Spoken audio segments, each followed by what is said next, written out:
যে বিলাসী সেনা লাচিত সেনাৰ দুটা পৃথক সংগঠন আৰু এই দুইটা সংগঠনৰ দুটা আদৰ্শ বেলেগ বেলেগ গতিকে আমি অসমৰ 1967 চনতে জন্মগ্ৰহণ কৰা এটা সংগঠনৰ নেতৃত্ব বহন কৰি আহিছোঁ আজি আমি অসমৰ বিভিন্ন সমস্যাৰ লগত আমি মাত মাতি আহোঁ আমাৰ উদ্দেশ্য এটাই আছিল যে লাচিত বৰফুকনৰ নামত এটা অসমক সৰ্বাংগীনভাৱে তেখেতক সুৰক্ষিত কৰিবৰ কাৰণে চৰকাৰে যাতে এটা সামৰিক বাহিনী গঠন কৰে বিলাসী সেনাই আৰু তেখেতৰ লগতে আৰু কেইবাটাও এই লাচিত সেনাৰ পৰা বহিষ্কৃত বহুখিনি নেতাই কিন্তু কেইবাটাও সংগঠন খুলি আজি গুৱাহাটীৰ বিভিন্ন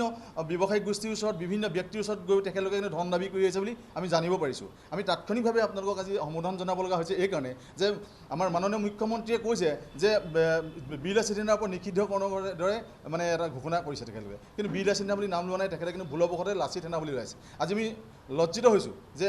লাচিত বৰফুকনৰ নামত সংগঠন খুলি তেখেতলোকে অসমৰ এই বাতাবৰণ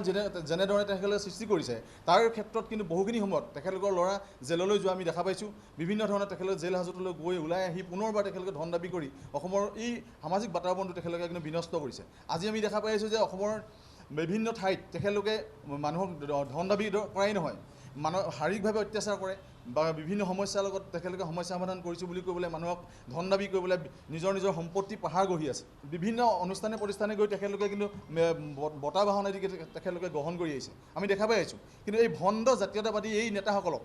আমাৰ এতিয়া এই সময়তে অসমৰ ৰাইজে কিন্তু উচিত ব্যৱস্থা গ্ৰহণ কৰিবৰ কাৰণে মই অনুৰোধ জনাব বিচাৰিছোঁ আজি এই সময়তে দুদিন আগত বিলাসী সেনাৰ বিকাশ অসম নামৰ এজন তথাকথিত নেতাই তেখেতে অসমৰ মানে আই মাতৃসকলক লৈ পেলাই যিটো এটা মানে 1200 টকীয়া 1250 টকা লৈ পেলাই এটা যিটো অসভ্য আৰু অতিকৈ অশ্লীল শব্দৰে তেখেতে যি ধৰণে মন্তব্য প্ৰকাশ কৰিলে তাৰ ক্ষেত্ৰত মাননীয় মুখ্যমন্ত্ৰীয়ে কিন্তু তেওঁৰ ওপৰত এটা বিহিত ব্যৱস্থা গ্ৰহণ কৰিবৰ কাৰণে নিৰ্দেশনা প্ৰেৰণ কৰাৰ ক্ষেত্ৰত আমি লাচিত সেনাক অত্যন্ত আদৰণি জনাইছোঁ।